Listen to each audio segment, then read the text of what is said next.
Hello Capricorn, welcome back to my channel. I am Mariana and I will do the vibes inside for you today. So I wanted to get this reading out a bit quickly because I just did the new moon reading and it's in the sign of Gemini. It doesn't really necessarily relate to your planet. It's just that, or to your zodiac sign, it's just that at this time we have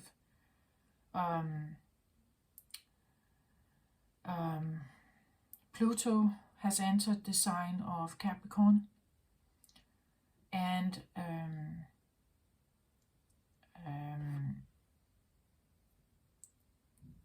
we have Saturn in retrograde, and Capricorn is ruled by Saturn. So what does that mean? Well,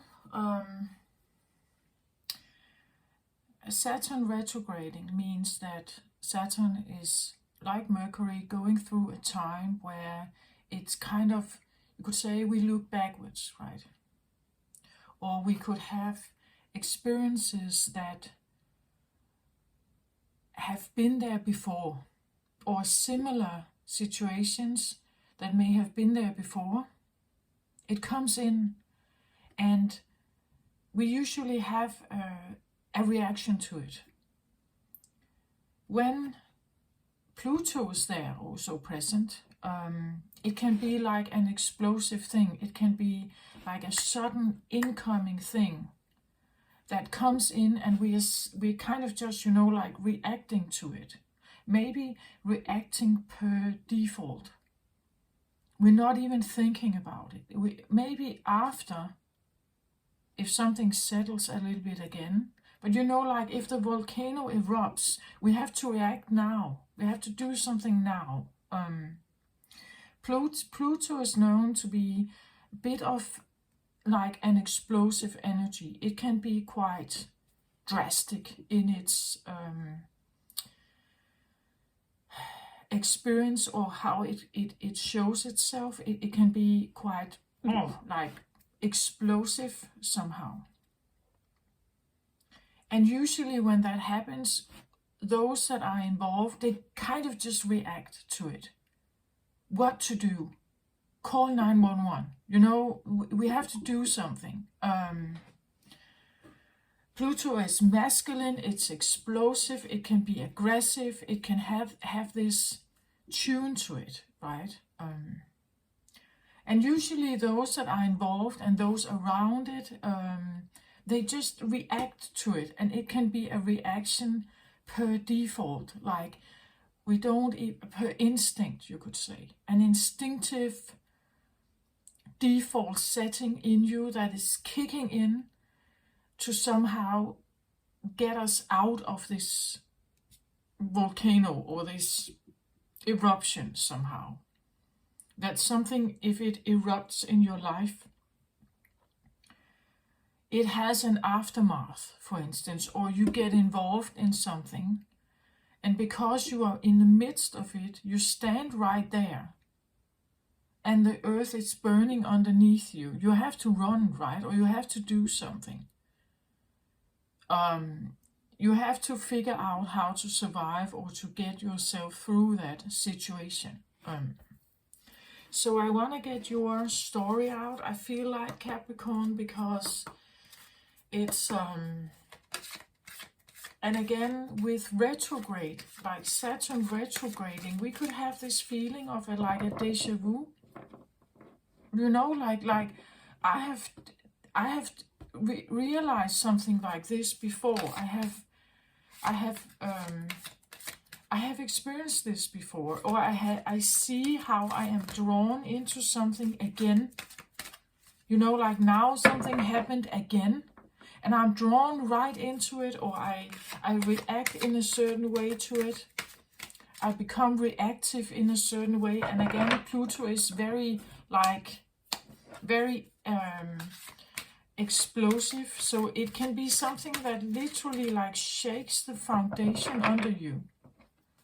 Like really something that takes the peace away, right? It's or the, you know, like the ordinary life you have, or the safety of your life or something. It has that eruptive feeling to it that it could take it away somehow. It's changing your life, right? Saturn is usually a planet that it's not, you know, like playing around. It comes in with an element of necessity, of seriousness. It can show up like obstacles. It can show up like, as I say, explosions. It can come in with like a rather harsh, or in this case, very, very masculine, harsh energy to it.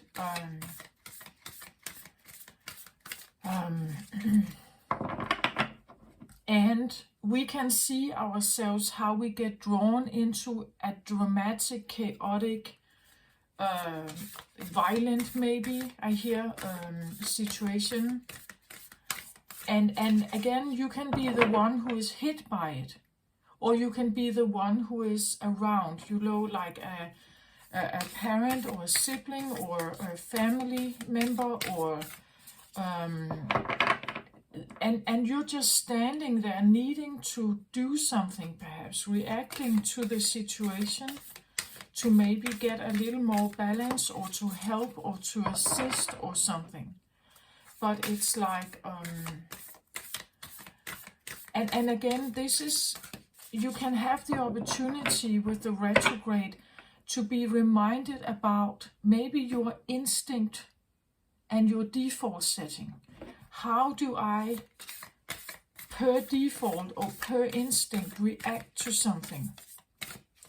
And is this really beneficial in my life? Is it really helping what I'm doing? Is it helping? Is it helping me?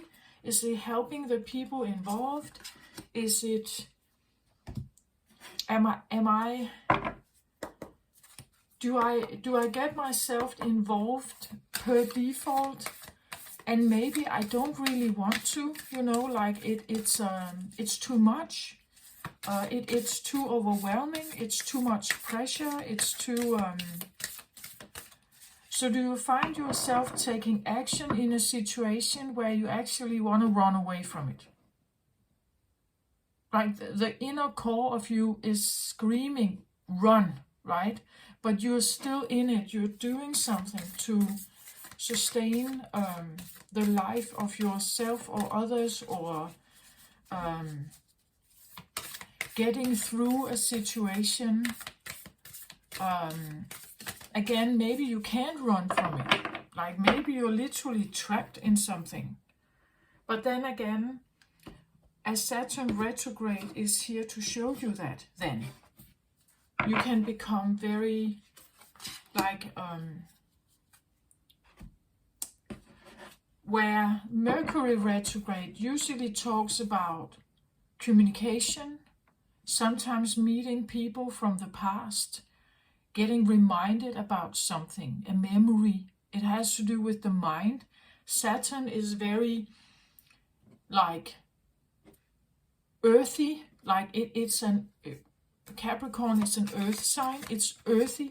It usually has to do with tangible, earthy matters, things that happen just in front of you.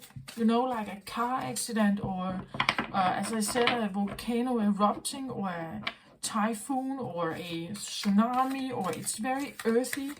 It has a earthy tune to it. It could be something you have experienced similarly before, and because of that, you're reacting in some kind of default way to it, per instinct, perhaps. You hear yourself say things, and you're not even thinking about it. It's like an instinctive way of reacting to something. And I think, and with the new moon in Gemini here, that there is an opportunity to maybe, like, really dive into that and realizing, but is this really what I want? Like the portal is still open for a day or two to like become really apparent about your, like the Mercury of Gemini, right? That is this how I want to solve things? Is this what I want to say? Why do I always offer myself into a situation if I really want to run from it? Or maybe it's the other way around. Normally you run from it, and now it's like you see that maybe I shouldn't do it. Like, that's actually not what I want. I want to be able to participate in some of those situations. I see how me running is not helping. You know, like there's an opportunity with this new moon in Gemini to change your thoughts about something. Maybe to make a decision about something. And I feel like with these, like with Saturn so present at the moment, for you Capricorn, it's probably going to show something for you. You know, like if it hasn't already done it, it may come in. Something that you normally, well, normally it's maybe not in your life, right? But it comes in with like this explosive force of some sort. Lightning, thunder, right? And out of the blue thing like that. You had no experience, you had no way of knowing.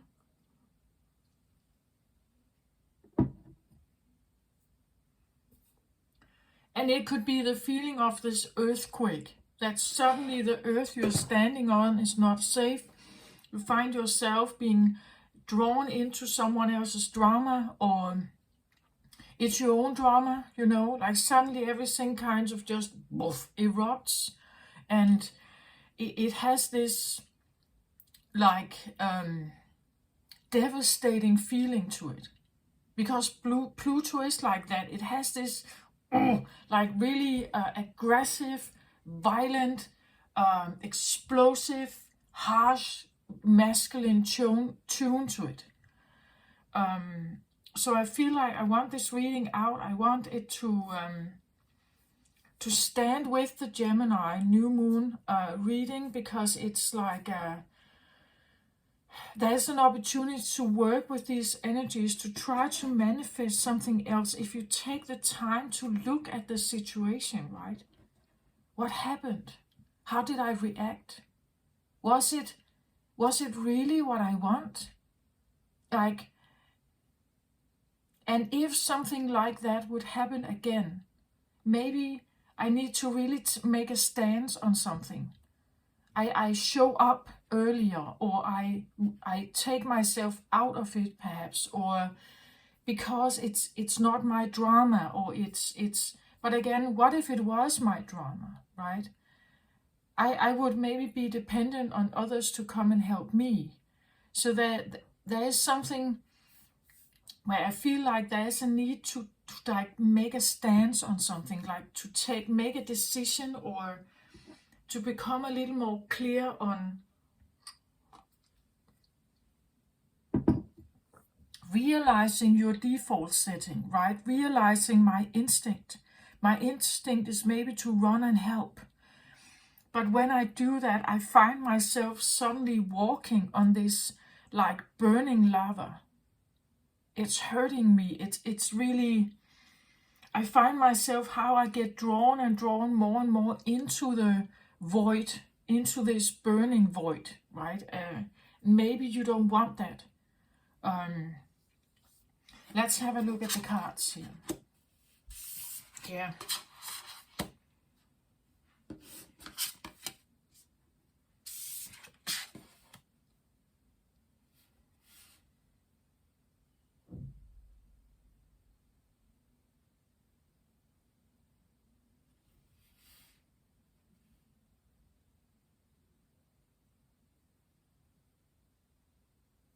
So look at this, how this is, I hope you can see the cards here. So the first card out is attachment here. So attachment is definitely what I see like a thing that could happen with Saturn, right? And with Capricorn. The Capricorn card in tarot is the Devil card. So usually there is some kind of manipulative, maybe, energy that sometimes surrounds Saturn. It feels like the devil's work, right? That when something bad in our life happens, I've talked about this before, about good and bad, that when good stuff happens in our life, it's because it supports us, it nurtures us, it's kind, it's friendly, it's supportive, maybe it's like a growth opportunity, it's positive, and we like it. When something bad happens, it activates something very special in us. It feels like a threat. It threatens our existence. It threatens our personal boundaries. It threatens our core, perhaps, of the person you are and your opportunities. Maybe you feel limited. You feel that you are trapped in a corner. There could be literally instinctual survival mechanisms, bodily survival mechanisms that come up. As I said, this idea of running from the forest fire, right? Or you have to run for your survival, the body survival, because we have a form. The body is a form. It's sustainable if there is the basics are there. So we need to have like warmth, we need to have shelter, we need to have food, drink, we need to have sleep. That's the like basic things that are going on for the body. When that is rather okay, we can actually function and do stuff, and we can establish ourselves in the world, we can function, right? There's a functionality that comes with the body. And if that is somehow threatened, we see it as bad because it now is threatening our functionality here on Earth. Our life functionality. We can't have the life that we would like. We are now maybe becoming attached to, I don't know, we have the medicine wheel here. Maybe you are very attached to now a certain element of medicine, right? It doesn't have to be, but let's say you can't survive if you are not taking your insulin as a diabetic, right? You find yourself being attached to something that is, it was just an example, right? But an attachment to something here that makes your world gray. Look at how the color of this, right? It's gray. It's I don't know if you can see it, but she has a chain around her hand here, and she's linked to this, I don't know, wooden stock, or I don't know, but she's attached to something. She can't go freely, right? Whatever that means, an attachment to something here. And maybe it takes the entire medicine wheel here to get you free, right? To make you see that you do have choices, you can get yourself out, but it may mean that you need to make some changes here. What is it you are attached to?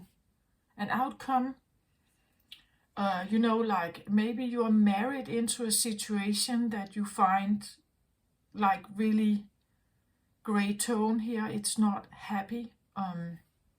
Being attached to something in general, like maybe you don't like attachment at all.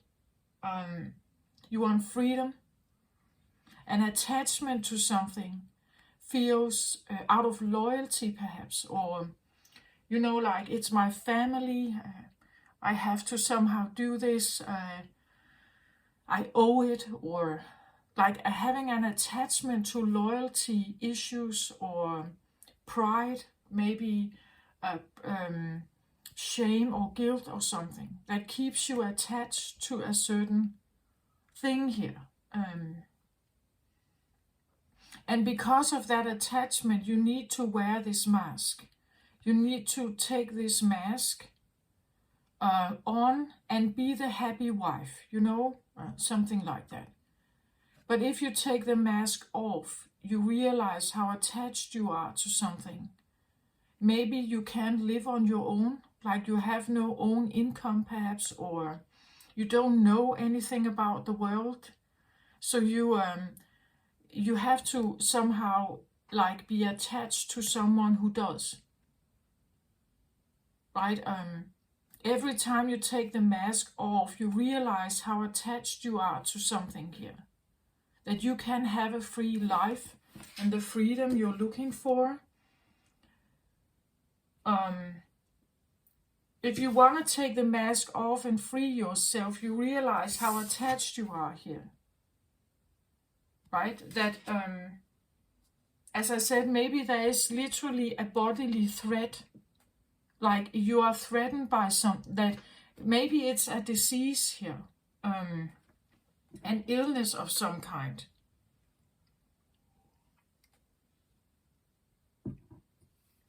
You can put your happy face on and to the outside world have a moment where you feel like you are okay, but every time you take it off, and you're really honest with yourself, you know that you are attached here.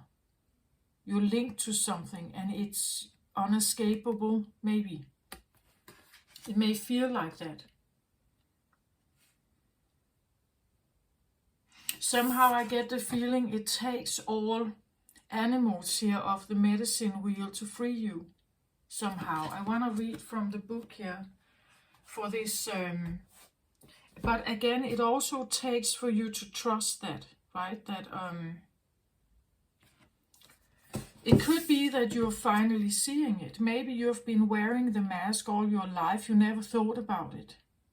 And now you're actually taking this mask off and you're just suddenly seeing how gray it is. Or, you know, again, maybe you have no friends. But if you take the mask on, you're married to someone. And when you take the mask on, then there's friends. And then there's garden parties and barbecues and everything, you know, whatever. But when you take it off, you realize I'm attached to something.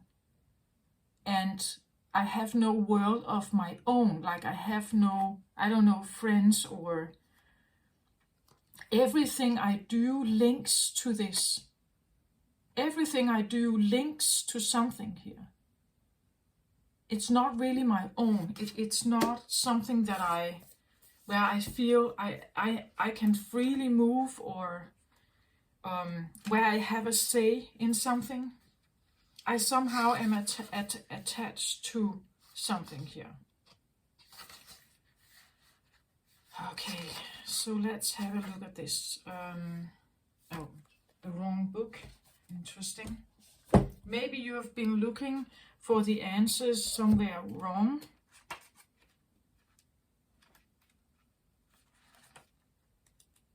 Needing to find your answers somewhere else. You are reading the wrong book, perhaps.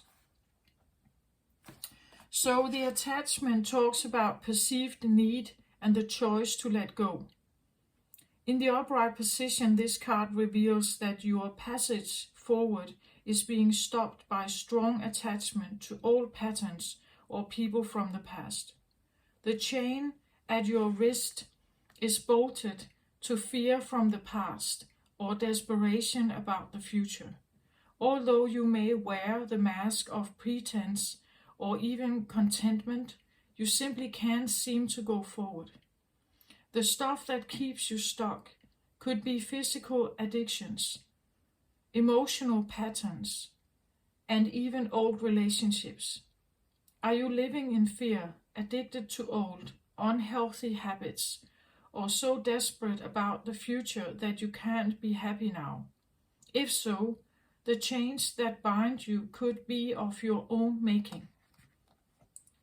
This card is telling you that it's time to take the action you need to break out of your chains and move forward to an open, free, healthy, and authentically happy life.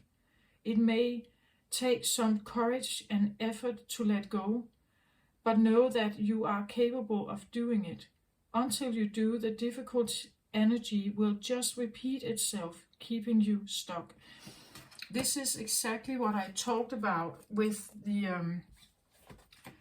Saturn retrograding. It's like, I feel like it's just coming back.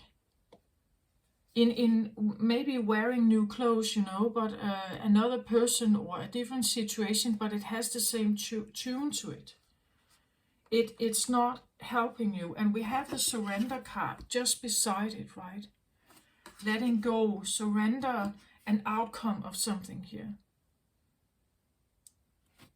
Surrender to a change that is probably needed here. It may mean that you need to, I don't know, take medicine, or you need to like go through a wheel here of medicine. You really have to, I almost want to say, take a very close look at your entire life. What you're eating, how you're dressing, your hobbies, your friends, your work, your family. You need to take an entire look at your family, your addictions maybe, your routines, are they healthy, good routines for you? Do they help you? Do they make you happy? It seems like not here, right? So it's like, and as I said, it's like you need all the animals, I feel like here, from the medicine wheel to help you here. We have eagle, we have jaguar, we have serpent, and we have hummingbird. These are the four, you could say, shamanistic healer energies here that you would normally, if in a shamanic session, call in as helpers and protectors. So the medicine wheel is a sacred hoop with the 4 cardinal directions well marked. It represents the cycle of life, the cycle of nature, and the circular pattern of our cosmos. It has been used for millennia in indigenous cultures to bring harmony and well-being to the village. Its directions symbolize the 4 steps the shaman takes to become a person of power and wisdom. To manifest clear blue skies in your life, it's important that you take a look at certain aspects of your being. Enter the medicine wheel from the south and reflect on how you are still clinging to events from the past. Continue to the west and notice which relationships are toxic and drain your energy. Step into the north and ask yourself, do I know my passion, and show it. End at the east direction, visualizing how you want to live the next chapter of your life. It's up to you how much time you spend in each direction, minutes, days, months. But when you are done, make sure to step outside the wheel and contemplate your journey. You must not postpone your healing journey any longer. It can be difficult to start, but you must find the inner strength to step into the medicine wheel or to make lose your opportunity. Sorry, or you may lose your opportunity. There are many ways and many paths. Choose the one that you resonate most with. Once you have found it, the only mistake you can make is not to follow it. Go boldly. You see, it's like, and that's what I said in the beginning, it's like you need all the elements of the medicine wheel to really take a close look at your entire life. You know, like starting with the South, right? What are we clinging on to from the past? The West, notice which relationships in your life are draining and toxic of your energy. And you can have family here. You can have siblings. You can have close friends here. Step into the North and ask yourself, do I know my real passion? And do I show it, right?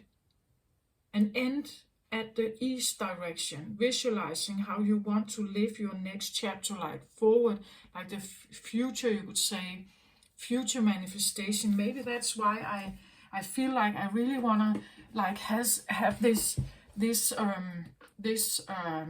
reading out when the new moon is here, right? That it's important to get it out now, because the new moon in Gemini is about our communication, our throat chakra. It's the voice. It's who we are.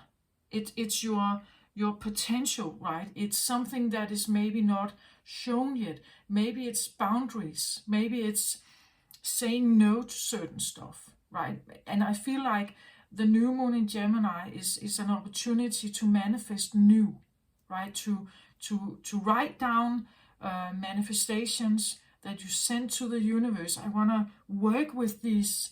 I want to work with these energies so that I can get myself out of whatever this is, or at least become very clear, where am I attached?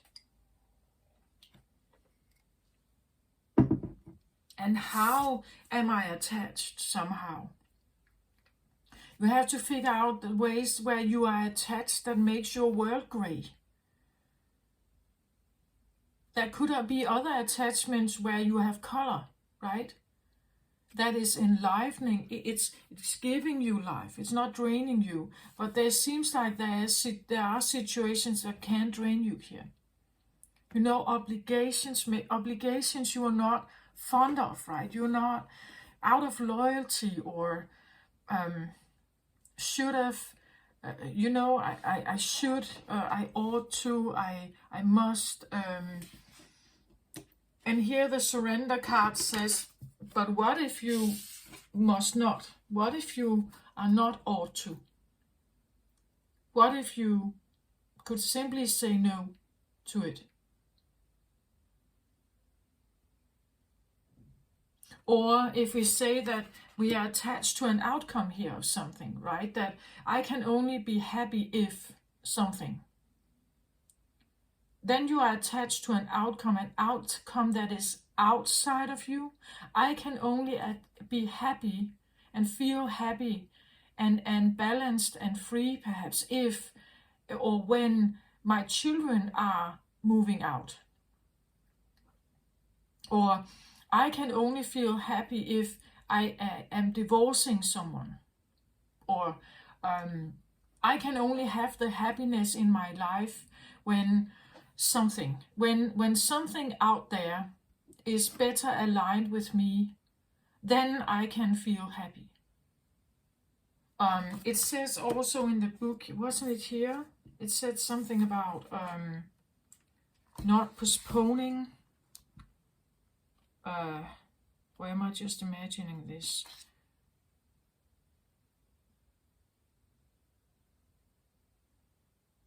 Something about not postponing the joy of something, or that something can happen that can take the like the peace away. That something can take your peace away.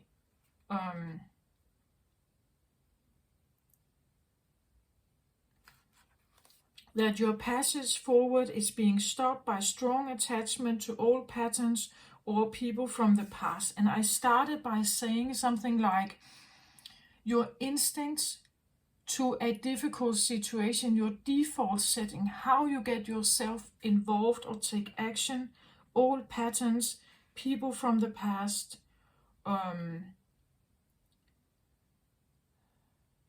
And it seems like as long as it's here, it's like you can't move forward.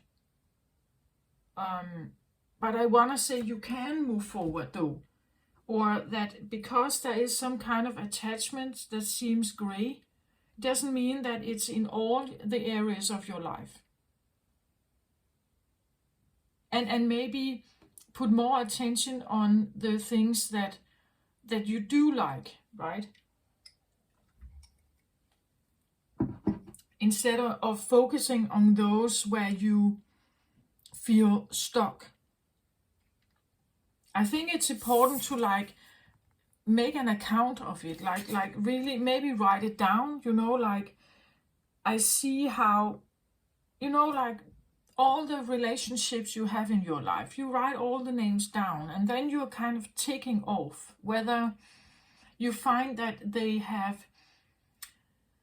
that it comes in with good or bad, like energy to your life.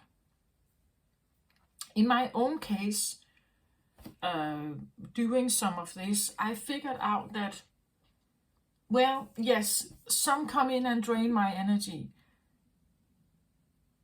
but not only, like they also bring something of value to my life, right? Like it could be that it's both. And then you have to somehow figure out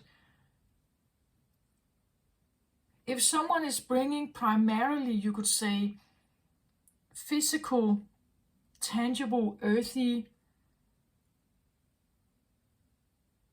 helpful things in your life, it's a nice thing. Like, I don't know, maybe they give you gifts. Sometimes they give you money, or I don't know, but they are a very tumultuous emotional friend. Like it's emotionally, it's very draining to be with them. Maybe you need to figure out, is it worth it for me to be with them somehow? Even though there are good and bad sides to them, or again, good and bad, but how does it, is one equaling out the other? Or is one, maybe they help you, like they can fix a washing machine, or they can repair something for you. But does it value, the value of that, is that equaled out by the emotional turmoil they come with? Or maybe they are very emotional, like beautiful friend, but they expect you to always pay the dinner, or they expect you to take care of some of their bills, or to clean their room, and to do all kinds of stuff for them. Physical, earthy stuff, So they could be the greatest, beautiful heart, but really not very helpful, so there is this, like maybe weighing up and down here. In what way do you want to be attached? Do you want to be emotionally attached, physically, mentally, spiritually, or not attached at all, right? And if there's something that you really don't want to be attached to, you should surrender it. Here, the card is very clear, right? Just let the outcome of something go. If they become angry that you are now detaching, that you are detaching from them, well, maybe they need to become angry, and maybe you need to go through the emotions of how does that make you feel. Losing them, perhaps. Again, also realizing I can't sustain myself, or you believe you can't sustain yourself unless they are there. But what if you could? What if you could sustain yourself? What if you could make without it or them? Right? What if you could make without it? Without, I know, maybe some certain pills or certain people here. What if the work is not right for you? Right? This could be that you feel like you are trapped in the hamster wheel of 9 to 5 work, and it's draining the energy out of you. What if you could surrender that? What if you could surrender that feeling? Yeah, but then I can, if I don't earn any money, then I can't pay my bills, right? Suddenly the survival gene sets in. Then I can't pay the bills. We will be set out of our home. What about my children? What about, then I have to sell my car, we have no money then. We can't buy food, we can't have shelter, then suddenly our primal, some of our primal functioning needs are not met. And they have to be met, right? Otherwise you can't function in life. You can't have you can't really have a life, right? If your basic needs are not met, you can't really have a life.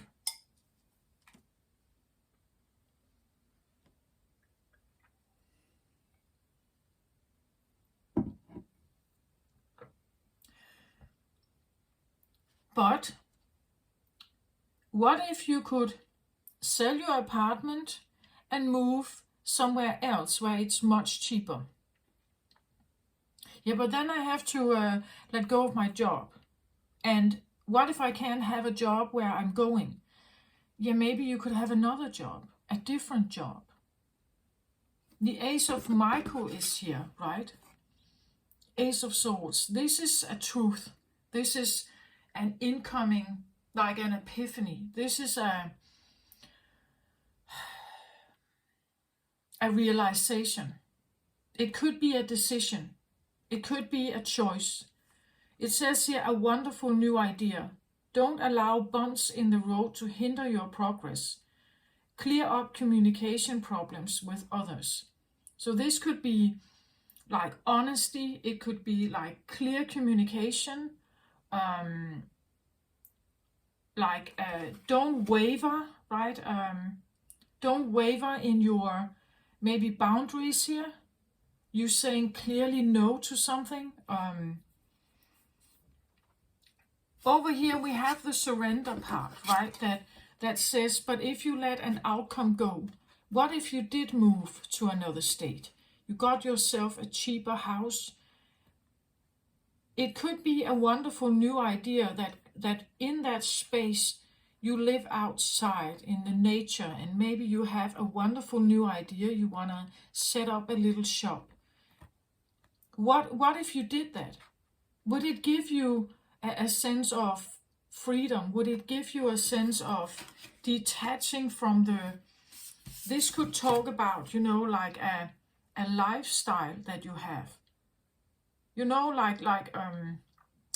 A lifestyle of TikTok and selfies and Snapchat and maybe you need to surrender some of that. How you are attached to the world of others. How you're constantly reading and liking or with other people's stuff. So when other people are posting something, you are comparing yourself with that, right? You feel the need to post something similar as good or similarly as pleasant or successful or something. You're comparing yourself. This could be that you are, you are attached to this idea of being right or being good or being successful or being perfect or being something here. That is an old pattern. Maybe you need to figure out, where does this pattern come from? Do I even like it?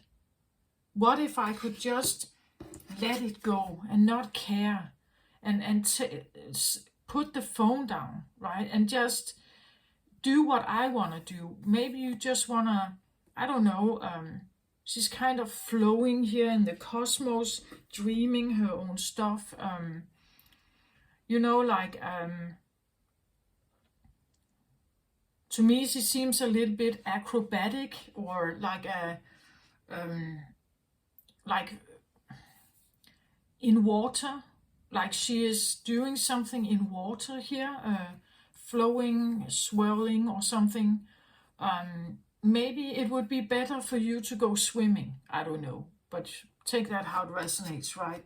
Instead of being attached to the phone or whatever this is. Maybe it's a person or the outcome of someone. Like, let's say you have, in my own case, I recently had, and that is maybe also, at least I feel like it's coming up for the new moon for me. So you can just take this as an example, right? So in my own case, recently, a few weeks back, my brother had a aneurysm in his brain. So he got rushed to the hospital. It has now given him a left side paralysis, or he's kind of paralyzed and speaks differently, and you know, it's different. And he has 3 sons, big children, but three sons. And I found myself, you know, like quickly reacting to it. I called him. I called one of the sons. Because they are living with him. Like they live in the same home. They have, all 3 sons have a diagnosis, like autism, ADHD, things like that. So they are still living at home with him. And his wife died a few back, so he's alone with these children. So because of that situation, I knew that, first of all, my brother had to go to the hospital as quickly as possible. I called one of the sons, and well, he was rushed to the hospital. And I found myself, you know, like commuting back and forth between the hospital and the children, these boys, my nephews here, right? I found myself commuting back and forth, calling back and forth, becoming this organizer of what to do and how to help them and how to help him. And I saw myself like being drawn into this suddenly chaotic, seemingly chaotic situation, you know? Suddenly there were all kinds of stuff that needed to be arranged and people to call, and like a brain damage coordinator to talk to some people that could somehow help in the situation. I found myself being instantly like that, drawn totally into like some situation that is not mine. It has nothing to do with me. But because of my attachment, right? Because he's my brother, because they are my nephews, because I am emotionally attached to my brother somehow. I hope for his well-being, right? I hope that he will, well, get over this the best way possible. I hope the best for his children, you know. But I found myself being rushed into this situation and suddenly becoming this coordinator of back and forth. And, you know, like with my car, I was driving back and forth to the hospital with clothes and attending meetings there and talking to nurses and doctors, and then going back to the children, figuring out what do you need, what can somehow help you, and what about your the contact people in your life, your work situation, whatever. Do I have to somehow coordinate something here, right?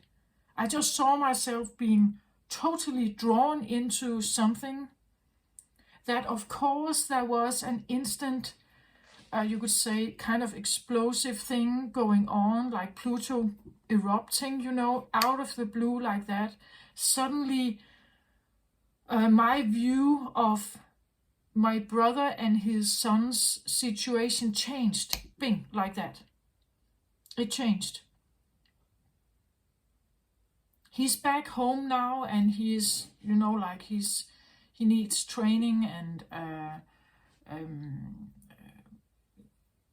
he's recovering from this, but it's still a thing, of course.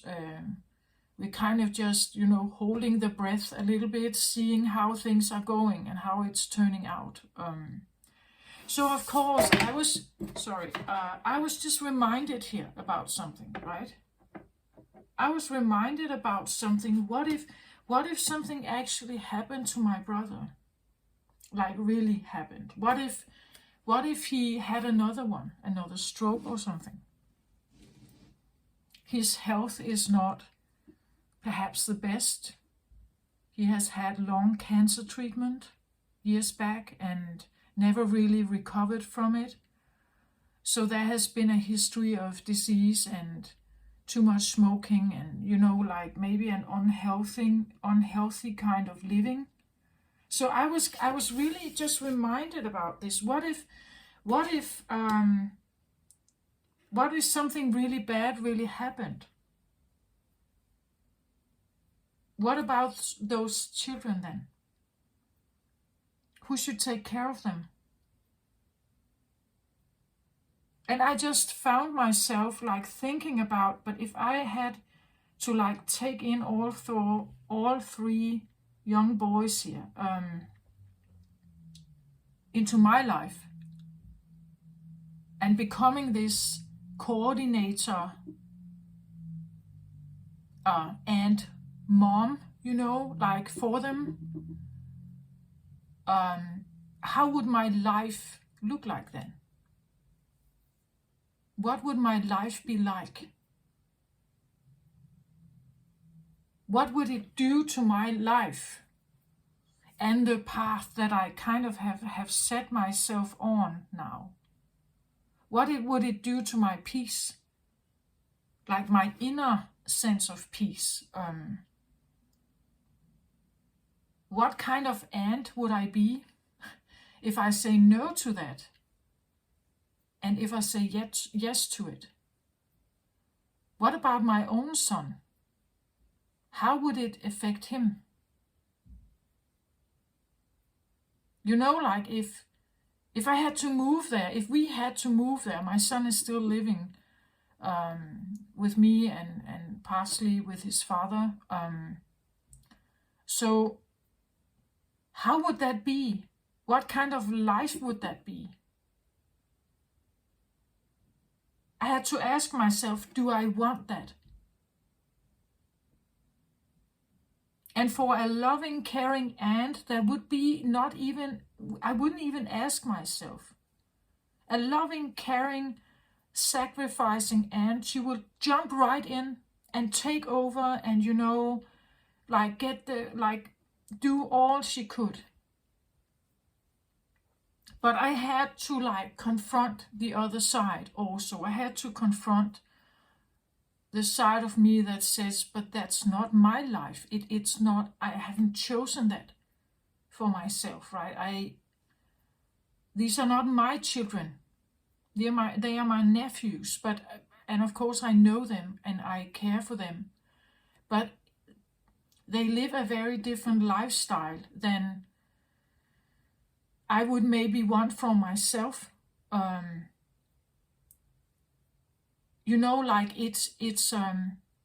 So there was another side of me that came out.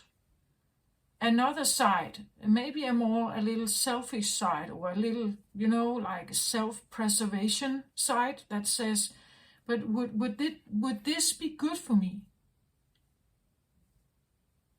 What about my own personal passions in life? What about what about my tarot, right? What about other things that I care about? It could easily be consumed by the needs of what is now going on in the house with these 3 young men. What about me then? What about me? You know, like, and that's the twin element, right? We have the self-sacrificing aunt who jumps in right away, becomes the coordinator, takes care of stuff. But it was draining me. I got really tired of just like imagining myself being here every day, right? And because it happened like that, like a sudden thing, I didn't really think about it. I just kind of saw myself jump in right away, take over, you know, like doing all kinds of stuff. Very earthy, practical, also emotional, but definitely also practical.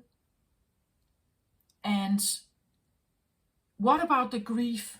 What about the time after? What about all this? Of course, I shouldn't think that about my brother. He's still here, he's still alive, and he's recovering, you know, but I was still kind of thinking, but what if this had went really wrong? What if he didn't survive it? Or he ended up, you know, like with a brain damage where he was suddenly changing his personality. What if he couldn't move? He needed constant 24-hour help, caretakers. What if he could not do anything at all in his life? He can now, but I'm grateful for that he can do something. His personality hasn't really changed. So he remembers, you know, he has his memory and everything. But what if it had been different? I was thinking about that, right? And I had to really confront my shadow about it. Like really think about, but do I want that? Do I want to become the caretaker, the housekeeper, you know, housekeeper mom? And do I want to become the organizer? Do I want to jump in and do that? For the sake of these 3 young men, yeah, I will probably do something. But what if it took over my entire life? Years, you know, like years forward moving. It's not just a few weeks or so. It would be 5-10 years, maybe, before they were old enough and capable enough to get settled in their own, maybe an apartment with some kind of help attached to it, or given, provided. And I would sit there then. I would sit in this puddle here and kind of just juggling these things. I had to be real about and really confront my shadow here, right? My shadow says, no, don't do that. Don't go in there. But my emotional side and my loyalty to my family, to my brother, right? Whom I care for, right? But again, it's... So I had to like really think about this. And whether I could, you know, like make a decision about it. Could I do that? If I have a logical approach to it, like a real air approach, and I take the emotions out of it, I would say no. I'm not jumping in. I'm not becoming the housekeeper. I want to have my own life, right? I want to have my own life here. But if I look at it from the emotional side, it becomes more difficult.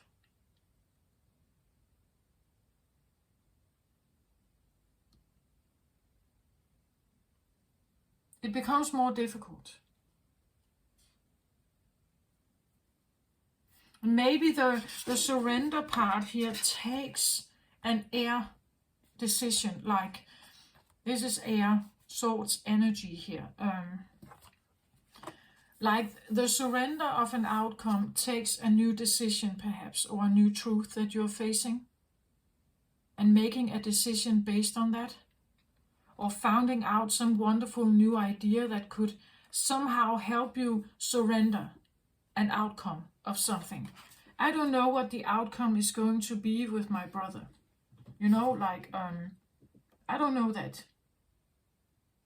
I still haven't really made up my mind about it. I'm still kind of working my way through that. But you see, you get my point, I think, of that. It's like, it's difficult, right? Do I choose myself or do I choose them? But then again, it's a black and white thinking. What if I actually jump into it? I will probably learn something from it. I may feel attached to it, but what if I'm learning something? I could learn something from these boys, right? They could drain me, but I could also learn something. At least I would learn something about my own boundaries, perhaps. If I say no to this, I'm definitely growing, you know, like my own strength. I probably have to be very bold. I have to be very honest here. I have to be maybe brutally honest. And it will shock people maybe, you know, like, but you're the aunt, you're his sister, you should do this, right? You have to do this. This is implied somehow. Because you are the sibling of your brother, you are implied, it's a task, it's your role, you have to. Your family, you have to.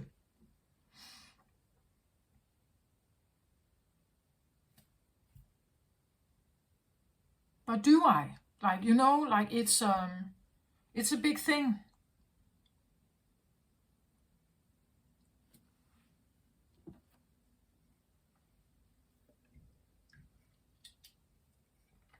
But there was also this, like this instant worry, like when I heard that he had some kind of like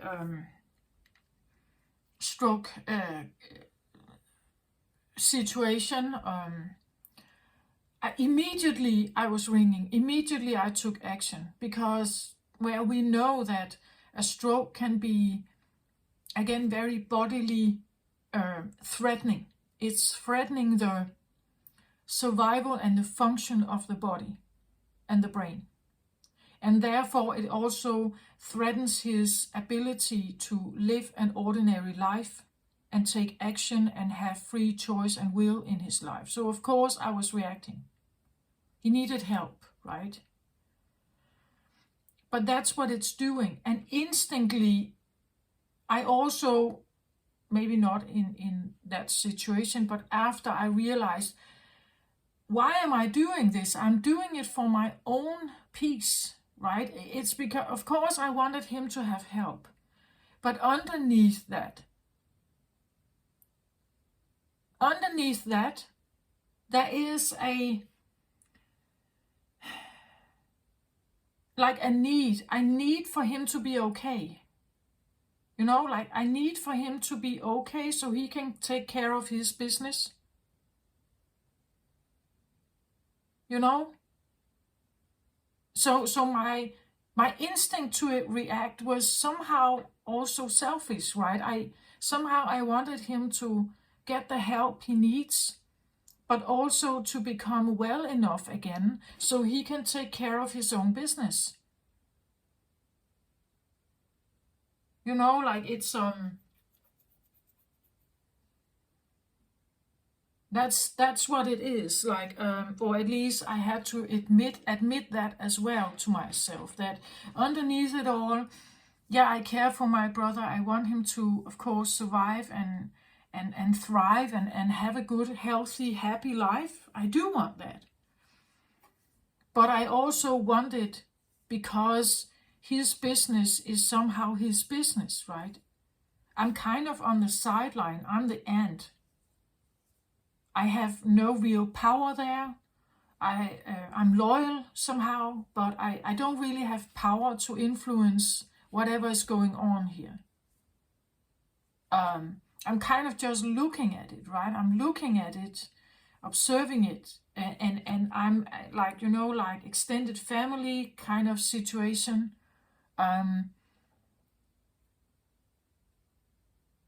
So it's like I can't really make big changes or affect the family much here. It's his business, right? And somehow I needed him to be okay to take care of that business. Otherwise, I suddenly become very attached, or I could become attached to it here. Attached to something that maybe would drain my energy here. And I could see myself becoming attached to something, like years ahead. Like, and out of loyalty, and I kind of owe you or something, I out of respect, or out of this idea that we are family, we are blood, right? So we have to help each other.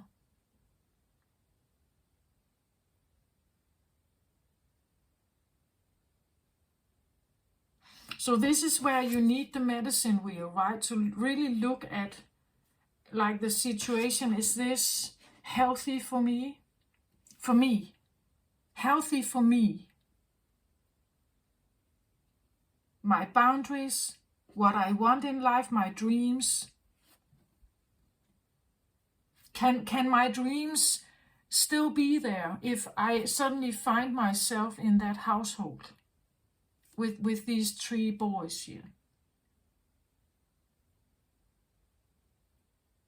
Will I be sucked into their stories and into all the things that they still need help with?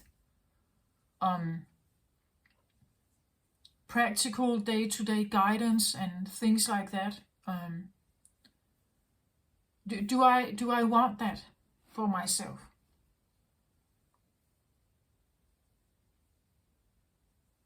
So I had to consult my shadow here as well. And the shadow is the stuff we're not talking about. That's why I have this channel, right?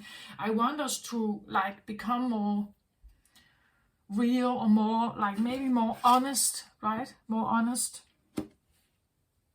To a certain point, I have to surrender the outcome of whatever happens with my brother.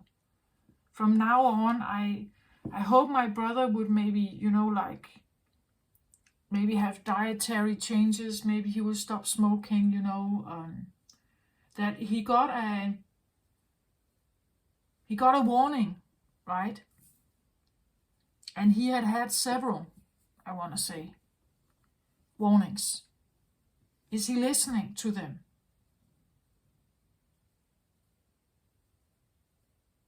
Because it's like, I can't change that. I can't change his ways, his way of living, what he's doing, what he's doing with his children, how he is, like the ordinary day-to-day life of their house, and the way they're doing stuff. I can't really do anything about that. I can't really do anything about his ways.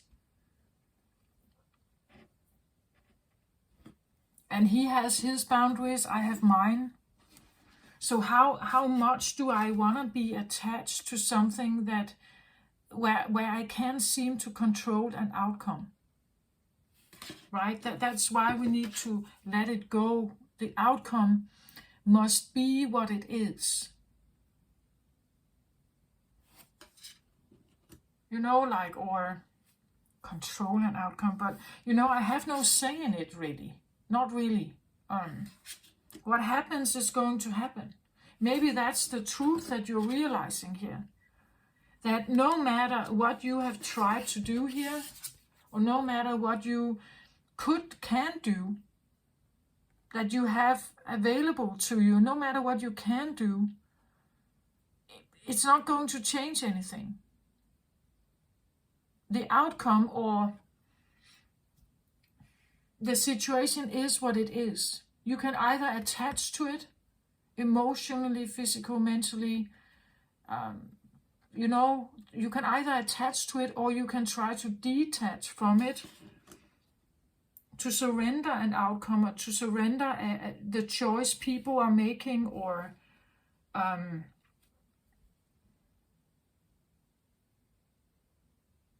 because we can't really control it. And the more you attach to a situation, the more power you give it. Maybe the other person. If I attach very much emotionally here to something, to my brother's situation, somehow I'm giving him the power, right? Now I'm suddenly attached to what he eats, whether he smokes, how does he feel every day, is he okay? So there can be a constant fear and worry here. And that would drain me because I can't do anything about it. I can't make him stop smoking. I can't make him stop or eating differently. I can't make him exercise more. I can't make him do that. Now the power is suddenly on him because I'm attached. Or if I let myself be attached, I could constantly worry. I could constantly fear for his life. I could constantly fear for the situation in the home, the boys, and I could constantly, did you sleep all right tonight? Have you taken your medicine? I could get extremely attached to this. Try to control it. Try to be, because I want him to be well, That's underneath it all. There's this selfish wish that I want him to be well. I want him to be okay. Because then he can take care of his own business. And I don't have to. That's the shadow. That's my shadow in this case. So now you know that. But that's what I do. Like I look at it and then I find the shadow. The things we don't want to admit. The things we don't want to say out loud. But I'm saying it anyway. In Capricorn, this is what I feel like. And now the new moon is here. You have the opportunity to try to really write down what is it that the medicine wheel is telling you in this situation that you seemingly could be attached to here. I'm a Capricorn rising, so I have a situation, as I just mentioned, for you, a situation that is currently in my life, but I'm not the only one, right? I'm not the only one. I'm not the only Capricorn rising out there. I'm not a Capricorn sun, but you are perhaps, or moon, or some other personal planet where you are affected at this time. There could be something here. Saturn is here, Pluto in Saturn, and Saturn retrograding. There could definitely come something up that perhaps in the past was present also. Maybe you remember it, maybe you don't. And there is this default thing. My instinct, how do I somehow per default react to something? And do I want to change that? Do I want to react differently? Do I want to maybe have a different boundary? Do I want to say no to something? Because, or if, maybe I shouldn't have jumped in like that, commuting back and forth and being this organizer and calling all kinds of, maybe I shouldn't have done that. Maybe I should have offered less of my time, my peace, but I needed him to become all right again, or have the help he needed right away, and have the best outcome of this situation, so that potentially he could take care of his business. That's actually what's underneath it all, my selfish little need. That's it. That's why I did the things I did. But it's still an attachment, right? Or at least I realized that if he was not all right and he couldn't take care of his own business, I suddenly felt threatened. My peace, my life, my little zen zone, whatever, was suddenly threatened because of obligation or loyalty that because we are blood, I have to step in. And somehow I feel like that could be maybe not exactly similar, but something that really asks for your values, right? What are your values? What is your truth? What is your brutal, shadowy truth, perhaps, about something? That if you want to live a fulfilled life with the freedom that you're looking for, the freedom is the opposite of this, right? So if you feel attached to something, you may look for the freedom. Look at how he stands here on top of the mountain and he can fly everywhere. There are no limitations here. Nothing that holds him. He can just fly off. And maybe that's what you're realizing. I want freedom, not the opposite. I don't want to be detached or trapped or somehow feeling obligated because of loyalty or family or something. It shouldn't hinder me in having my freedom here. But it may mean that you need to speak up, right? You may need to really state your boundaries and be very clear on them. At least for yourself. So that if a situation happens in your life again, you know how to react and this is where I want to go and no further than that.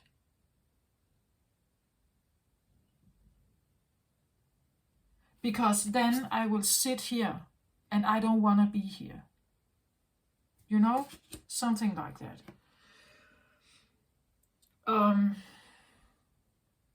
So I want to take a self-care card, because that's what I'm doing this round of readings. I'm looking for a self-care initiative in a situation like this. I feel like it's really, again, as I said, it can be a difficult thing to work your way through because of a logical, rational side and an emotional attachment, perhaps, you have to figure out which one weighs most, or can I somehow find a middle ground of something, or a minimum of attachment, or whatever that situation is. But I want a self-care initiative here in a situation where you feel drained and your life is gray here, right? That you need a new, a freedom, right? But to have that, you need to surrender the attachment, or you need to detach, you could say. Detach from whatever situation there is, because it's somehow keeping you trapped.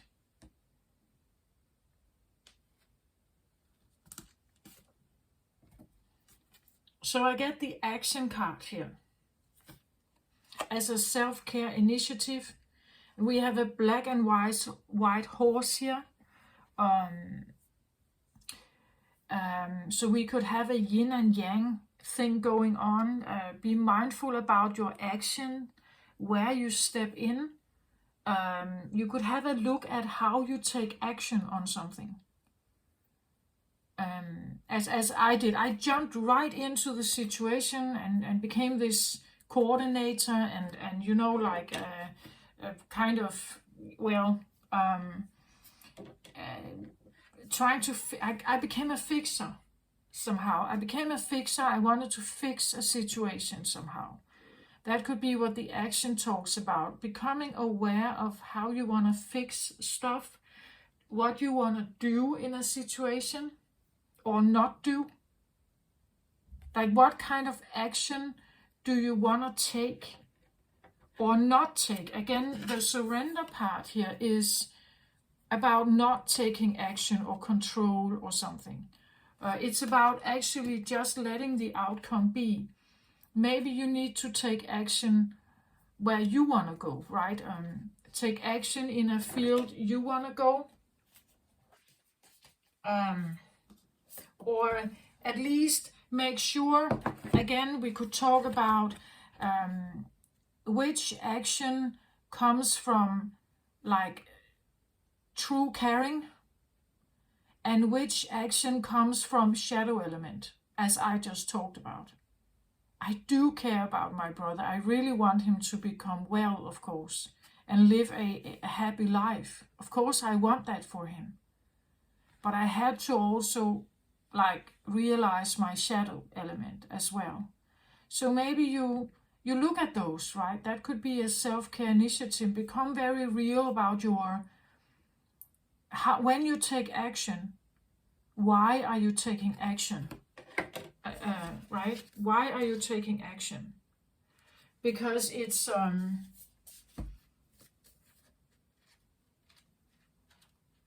the action you take will reveal something for you, why you are attached. As it did for me, right?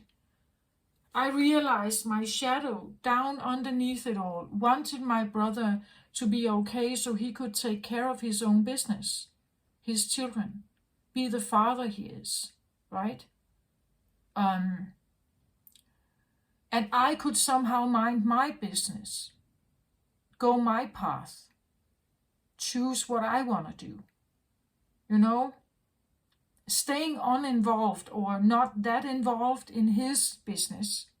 Because if I did go in there, and if I do go in there now, I could literally become like the housekeeper of that house, right? And do I want that? No, I don't want that. You know, like, so become aware of your, like the lighter aspect of why you are helping or taking action, but maybe also the shadow aspect of why you're taking action. This card tells you that now is the time for more aggressive forward movement. The galloping horses represent intentional and concerted action directed to your goals. This card upright indicates that you are on the right track, but your determined efforts must increase. The white horse is inner action of spirit and thought. The black is the outer work that still needs to be done. So continue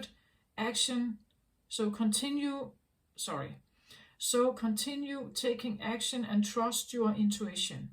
In time, you'll break through and see the results you were working so hard to create.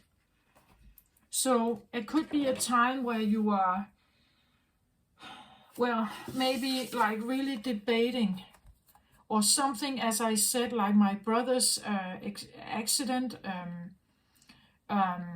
like out of the blue, it came in and it highlighted an attachment situation for me, right? It took me out of my peace, right? Out of my free flowingness here. It took me out of that for a moment. But I also feel like it's not supposed to take all of your joy away. If you find yourself right now in a situation where all your joy has left, try to connect with something that is giving you, I want to say, some of your footing back. this could be a situation where you literally feel like your tower is crumbling, that the foundation is gone, right? And you may find yourself stumbling here, not knowing which way to go. And this is where I feel like search, like make an inner search where you feel, where you like ground yourself, perhaps ground yourself in the sense that what gives me joy, right? What do I love to do? Like maybe go towards those things that can give you this feeling of groundedness, and where you feel light, where you feel a lightness, a free flowing freedom kind of lightness here of mind, right? And where you take yourself out of something that is heavy somehow, like choose something that is not heavy.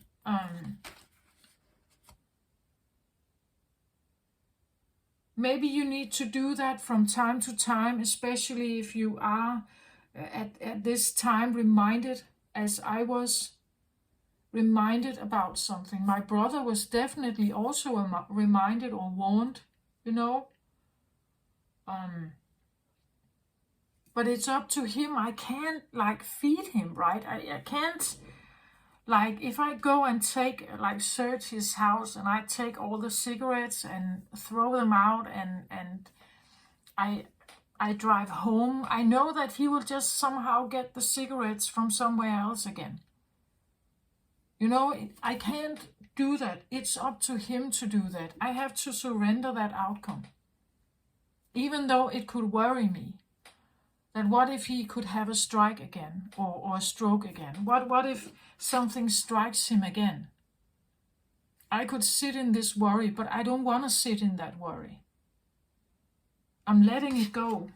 I'm surrendering it.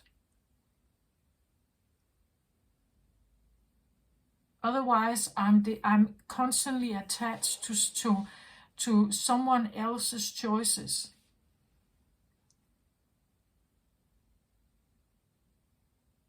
And I don't want to be attached to someone else's choices, what they choose for themselves. It's up to them. It's his life, his choice. He has free will. I can remind him, of course. I can say a lot of stuff, but it doesn't change anything. He needs to make that decision himself. It has to come from him. I can be attached to it, or I can try to detach from it. If I detach, I'm taking some kind of action, or I'm not taking action, you could say, but that's also an action. It's a choice. So if I take an action that says that I'm going to do what I like to do, I give myself a break. I search for something where I feel like I'm more free. That is an action. But again, just think about the things that maybe is more shadowy, or as the book says, something is spiritual and of a higher, like a higher self-decision, and something is more earthy, practical. And then you take action towards what it is that you want. This is the self-care initiative, right? That you consider both aspects of you, and then you make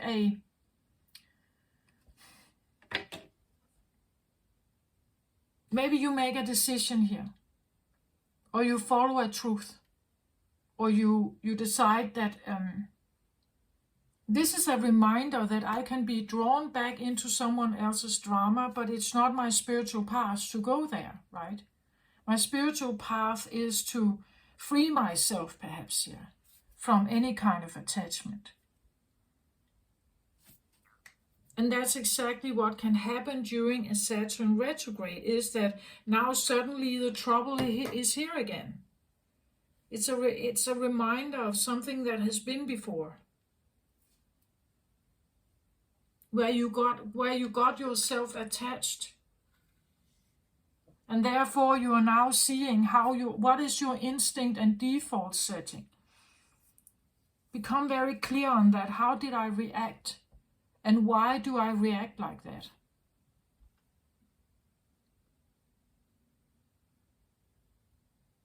That's what I feel like I have to say with this for you, Capricorn. Use this time of this Gemini new moon to like put out new manifestations that you want to detach from something. You want to be unbothered, or you want to have the ability at least to choose. Like you just want a choice. Like I want a choice, or I have a choice of either attaching or detaching. I decide when, right? Or you're simply putting out there that I have detached from this particular situation, right? I detach from it because it's not really up to me. I can't do anything about the situation anyway. Or I'm detaching emotionally, I'm detaching mentally, physically, spiritually, because it's not up to me. When I'm attached to something, it's because it has power over me somehow. I don't have the power to cut the chain, so it has power over me. It can keep me stuck, limited, linked to, tied to, imprisoned, stuff like that. And that is so typical Capricorn energy, devil energy, or you would say curse-like energy, something like that. It feels like that. So become clear on what that situation might be for you. That's what Saturn retrograde is here for. And it could come out of the blue, bang, like that. It's Pluto. So become aware of what that is. Remind yourself that, oh, now I see what this is, right? And yeah, I did that. I got myself right into it. My own agenda for the day was thrown aside and I jumped right into the pool, right? To save the child, right? Or the drowning woman. I jumped right in with clothes on and everything, and I didn't even think about it. But what if I could have drowned there as well, right? Sometimes, again, what if I'm drowning there as well? Sometimes it's maybe there are situations where we can actually make a difference and we can save the child, the drowning child or the drowning woman. We can save them and we can get them to safety and we can continue with our lives. But what if you actually get drawn into the mud here and you can't get out yourself either? You get attached to it. Now you're drowning as well. You see? That's what I talk about. This is where we have the devil card. This is where we have that situation. Where you get so attached that it's actually draining you too, right? And you need all four here. Not just look at one, you need all four to have a different life here. To have a different outcome, a new truth, a new freedom, a new epiphany, a new boundaries, new voice, new identity, new way of living, new way of saying yes or no here. You have choices here. Here you don't have really a choice. or it doesn't feel like that. You always have a choice, but here it doesn't feel like you have one.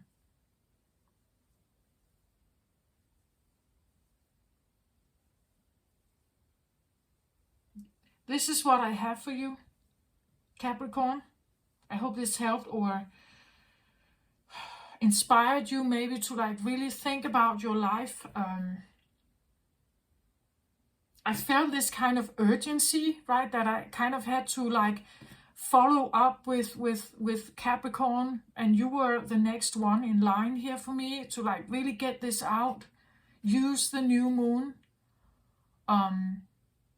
right now to like put out new manifestations and look at how this has been working in your life over the next 6 months, where we then have the full moon in Capricorn. We have the full moon in Sagittarius. What am I saying? We have the full moon in Gemini, of course, in a half year from now.